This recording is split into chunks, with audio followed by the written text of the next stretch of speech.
चलो भाई वीडियो देखते हैं क्या क्या हो रहा है दुनिया में यार। ऐसा नहीं होना चाहिए यार, बहुत गलत हुआ है। चलो आपको दिखाते हैं वीडियो, आप बताना। ये तो चीज देखो खाली, लेकिन वो चीज है कि सब लड़की लड़की का देखते, लड़की लड़की का देखते। कहीं भी चले जाओ लड़के का कोई नहीं सुनता भैया। थाने में भी चले जाओ, थाने में भी थाने वाला भी आई हो, सोचो ये चीज कहते हैं भाई ब्याह रखी है, रखनी पड़ेगी। मैं बोलूं भैया जूत मारा है भैया, एलिगेशन लगा हुआ है, बोला कि रखनी पड़ेगी। क्या मेंटल हैरेसमेंट कुछ नहीं होती। मन उस चौधरी के सामने ना मन ऐसे जोड़ी पल्ला नु पसार लिया। चौधरी ने भीख दे दिया हमने तो, गाली देवा। उसकी नानी दादी मामी भाई सारे आ रखे, बहू और बहू की माँ। मैं उनके पैरों में पसर गया। आप मेरी वीडियो देख सकते हो। मेरे बेटे गया, मेरा मारा थी ना, वो कमरे के भीतर मारा थी। तो बूंद मत खंडावा अनीता, अनीता ये गलत हो रहा है। सारे समाज में तन बेइज्जती कर दी अनीता, मत करा। की बात मेरा तो शरीर कांपने लग जाता। तो मैं यही चाहती हूँ कि मैं अपने बेटा ने खोना नहीं चाहती। देखो मेरे बेटे का हाल देखो एक बार। प्रियंका तो क्या करने लग रही है। मैंने इसको अच्छे से कल भी समझाया, इतना कुछ तोड़ फोड़ करने के बाद भी, कि प्रियंका जब तेरे मेरे विचार नहीं मिलते तो क्या फायदा प्रियंका। और यही चीज जबरदस्ती तो आड़े रह लेगी। जब हम दोनों बात ही नहीं करेंगे, तुम यहाँ पर घर पे तो घुस जाएगी लेकिन दिल में तो नहीं घुस पाएगी ना। नमस्कार, मैं हूं अजय भारद्वाज और आप इसमें ग्राउंड मीडिया देख रहे हैं। साथियों फिलहाल गोहाना इस वक्त हमारी टीम मौजूद है। इससे पहले की भी दोनों की दोनों वीडियो है साथियों, वो आपने देख भी ली है। करीबन रात के 12 बजे ये परिवार भाई रोबिन और इनके मम्मी पापा तीनों के तीनों रोड के ऊपर मिले थे रात के 12 बजे। भाई आंटी का फ़ोन आता, कांता आंटी का हमारे पास है कि अजय बेटा कि भाई हमारे साथ ऐसा ऐसा होने लग रहा है कि हम घर में भी घुसने के चोर बन गए हैं। तो बातचीत वो लगभग 40 से 45 मिनट की जो प्रॉपर जो वीडियो है वो आपने सुनी भी, और मर्यादित भाषा में आप सब ने अपनी राय भी रखी। भाई ये एकमात्र इस परिवार की कहानी नहीं है, ये हरियाणा और देश के अंदर बहुत सारे ऐसे परिवार हैं जहां आज पति पत्नी की आपस में लड़ाई, सास बहू की जो लड़ाई है, ज्यादातर जो मामले इस प्रकार के होने लग रहे हैं। और हम भी काफी प्रयास करते हैं वे इस प्रकार के झगड़े सोशल मीडिया और मीडिया पर न लेकर के आए, लेकिन कई बार मजबूरी ऐसी हो जाती है कि भाई हमने मजबूरी बस ये प्रयास करते हैं भाई ताकि इनका जो घर है भाई वो बसा रहे। प्रयास हमेशा यही रहता है कि ग्राउंड मीडिया के माध्यम से समाज के अंदर अच्छा संदेश दे, और हमेशा प्रयास यही रहता है कि दोनों का तलाक न होकर के घर ही बसे।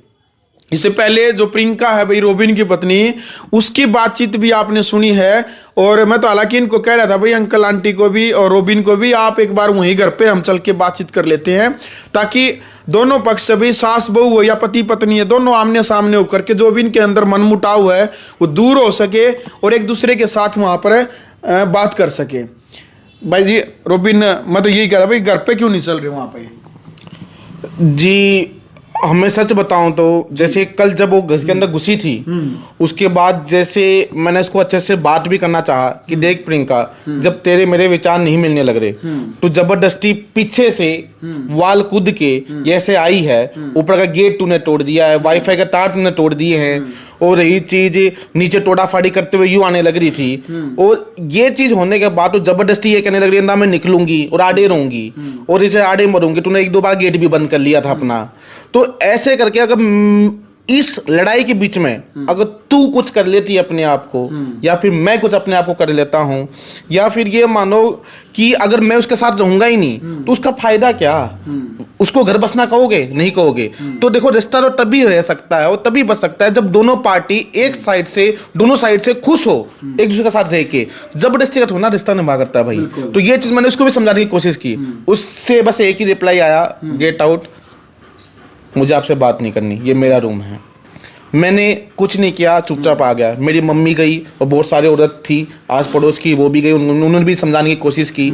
उसने मेरी मम्मी को धक्का भी मार दिया और ये चीज़ थप्पड़ भी मारा। तो इस चीज़ के बाद में जैसे मैंने, जब वो लोग टोड़ा फाड़ी करने लग रहे थे, हमारे घर के अंदर घुस गए थे, जब मैंने 112 पे फोन किया था कि जी हमारे साथ में ऐसा ऐसा होने लग रहा है, आप जल्दी जल्दी आ जाओ। उसके बाद में जैसे भी 2-3 घंटा पीसीआर हमारे घर पे थी, उन्होंने दोनों पक्षों की बात सुनी और उन्होंने ये कोशिश की कि भाई दोनों घर का बस जाए और यही चीज लड़की यहाँ रह जाए और लड़का रख ले, या फिर अपने एक साइड होके अपना फैसला कर ले। लेकिन उसके घर वाले इतने वो चीज़ हो गया था ना भाई, हम तो लड़की को यहीं रख के जाएंगे, यही कुछ करके जाएंगे, ना हम फैसला करते ना कुछ और करते, ब्याह रखी है हथियार रखी है। अरे यार ब्याह रखी है हथियार रखी है, अगर ठीक से रहने लग रही तो हमने कौन सा घर से काटी थी? 24 जून 2022 को 23 को जब वो गई थी 2 साल पहले, खुद तो गई थी, जबकि मैं भी हाथ जोड़ने लग रहा था, मेरी माँ भी हाथ जोड़ने लग रही थी, रोने भी लग रहा था गेट पे खड़ा होकर जब वो प्रियंका बैग लेके जाने लग रही थी। वरना वही लड़का है जिस लड़की के बिना एक दिन भी नहीं रहा करता था, और वही लड़का है आज 2 साल हो गए, और चाहे जिंदगी भर ऐसे रहना पड़े क्योंकि रहने के लिए मंजूर हो। क्योंकि अगर लिटरली अगर वाइफ ऐसी होती है, एक बात बताओ, आदमी शादी करता है अपनी वाइफ को लेके आता है ये सोच के ना कि भाई उसके लाइफ में शांति आएगी, माँ बाप की सेवा होगी, माँ बाप को 2 टाइम की रोटी मिल जाएगी।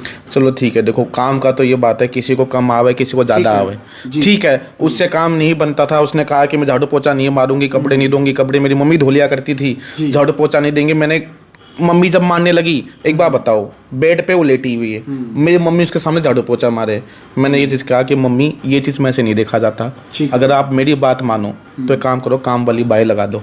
तो हमने काम करने वाली लगा दी एक, कि जिस पे आराम से वो काम कर लिया करती थी। बातें रोबिन भाई मान निकल अपनी हो भी चुकी है, उसमें आपने बता भी रखा है। तो भाई अभी वो फाइनली तो वो तो ये कह रहे कि भाई मैं रहूंगी तो मैं इसी घर में रहूंगी। जी हम तो इतने डरे हुए हैं, जो उसने से मैं अपनी पीसीआर की बात बताया था, सॉरी मैं कहीं और टॉपिक पे चला गया। जैसे वो पीसीआर जैसी भी गई, जाते ही उसने फिर से 112 पे कॉल मिला के क्या बोलने लगी कि रोबिन मुझको मारने लग रहा है, मुझको जान का खतरा है, फटाफट आ जाओ। एक बार बताओ जी, उसको जब मेरे से जान का ही खतरा है और मैं जब इतना ही गंदा हूँ, आप सबसे पूछना चाहता हूँ रहना क्यों चाहती है? जब मुझे उससे दिक्कत है, मुझे उससे है जान का खतरा कि वो क्या तो खुद मर लेगी, या हमें मेरे बाप पे रेप का केस लगा देगी, या किसी और पे छेड़छाड़ का केस लगा देगी। क्यों रही बात है, हमें थाने कचहरी नहीं चढ़ना, ना ही वो चीज़ मैं जाऊँगा, मैं भी फिर पीसीआर को बुलाऊंगा, वो भी पीसीआर को बुलाएगी, मैं भी अपने जस्टिफिकेशन दूंगा, वो भी जस्टिफिकेशन देगी। इससे अच्छा तो यही है ना कि भाई लड़ाई के माहौल से जहाँ पर कुछ भी होने का रिस्क है, माल जान हानि का होने का रिस्क है, तो वहाँ से अपना अपना रास्ता नाप लिया जाए। अभी हम जैसे हमने पहले पुलिस के थ्रू हेल्प लेना चाहिए थी, तो वहाँ से जब हमें कुछ नहीं मिला तो हमने अभी कोर्ट का सहारा लिया है, डाइवोर्स का पिटीशन मैंने फाइल कर दिया है, और यही चीज़ ये इंजेक्शन का भी कर रखा है मेरी मम्मी जी ने। कि एक बात है, मेरी माँ बाप ने भी आज ये चीज़ कहा कि बेटा तुझे रहना है तो अपना अलग रह ले, तेरे वजह से हमारी रहना माटी क्यों होने लग रही है। और यही चीज़ मेरे पापा के शुगर है 590, मैंने आपको कल भी बताया था, उसी बंदे का आज टेस्ट किया मैंने 730 निकला। कल पूरे दिन खाली पेट थे, मेरी मम्मी खाली पेट थी, मैं खाली पेट था, तो चल ठीक है तेरे ब्याह याद रखी है। तो अभी मेरे माँ बाप यही कहने लग रहे हैं कि बेटा उसको लेके आना है या नहीं लेके आना, जो लेके आना है कर लिए, लेकिन आज के बाद कि तेरा और तेरी वाइफ का इस घर से कुछ नाता नहीं है, तुम लोग खुद देख लियो। अभी हम इसलिए नहीं वहाँ जाने लग रहे कि हमें डर है, हम शांति चाहते हैं, हम लड़ाई नहीं करना चाहते, ना ही उसकी 2 बात सुनना चाहते हैं, ना अपनी इज्जत उठाना चाहते हैं, ना कुछ कहना चाहते हैं। ठीक है जी, इसलिए हम नहीं जाना चाहते। इसलिए जब आपने हमें फ़ोन किया था कि भाई आ जाओ एक बार आमने सामने बैठ के कर लेंगे, तो हमें डर है भाई कि वो बात है आपके जाने के बाद फिर से कुछ ना कुछ पंगा ना कर ले, फिर से कुछ मीडिया को ना बुला ले, फिर से कुछ हाथापाई ना हो जा। इसलिए हम कहीं अपने परिजनों के घर पे यहाँ बैठे हुए हैं, यहाँ पे हमने सजन ली है। हाँ जी, ये भी एक बार दरवाज़ा थोड़ा आवाज़ आ रही है, ये भी बंद कर दो थोड़ा एक बार ये दरवाज़ा। देखो भाई फ़िलहाल ये तमाम तस्वीरें ग्राउंड मीडिया के माध्यम से आप देख रहे हैं भाई, दोनों तरफ से जो मामला है ये उलझा हुआ, हालांकि इतनी बड़ी बात नहीं है, लेकिन ये परिवार भाई जो बार बार कह रहा है, आंटी जी उनका कहना है भाई, जो आपके बेटे की बहू है प्रियंका भाई, उनका कहना है कि भाई मैं माफ़ी मांगने के लिए तैयार हूँ। वो कह रही कि भाई सासू माँ के पैर को, सासू माँ के, ससुर के, पति के, मैं हर तरीके से माफ़ी मांगने के लिए मैं तैयार हूँ। भैया मैंने उसको पहले से आज तक कुछ बोला भी नहीं है, मैंने ही वो गई है, मैंने उसके बुड़के भी खाए हैं, मुंह पर थप्पड़ भी खाए हैं, उसके बाद उसको आज तक को मैंने काम भी नहीं बताया है। मेरे पास में सब सबूत मैं वो लगा दूंगी, क्योंकि देखो बदनाम तो सास होती है, लेकिन मैं ये बोलती हूँ कि सारी उंगली एक समान नहीं होती है। हाँ। और देखो भैया अनुमान तो है नहीं, हम छाती फाड़ के दिखा देंगे। उसके बावजूद मैं क्या बोल रही थी, तो आप ये बताओ, तो मैंने तो उसको इतना प्यार दिया है हद से ज़्यादा। वो जब चलो मेरे को और मेरे पति को छोड़ो, बेटे के साथ बना लो, मैं ये नहीं कहती कि घर की बहू है, हम ब्याह के लाए हैं, बहुत शौक से लाए हैं, हमने भी पैसा खर्च करा। चलो उनका तो भाई का बहन का एक साथ में शादी था, हम लोग कहे बेटे आज हम नहीं हैं, आज हम हैं कल हम नहीं हैं, बेटा ये तेरा घर है, जब वो 24 जून को वो गई है, पहले की तो छोटो बहुत कुछ किया, मारा पीटी बहुत कुछ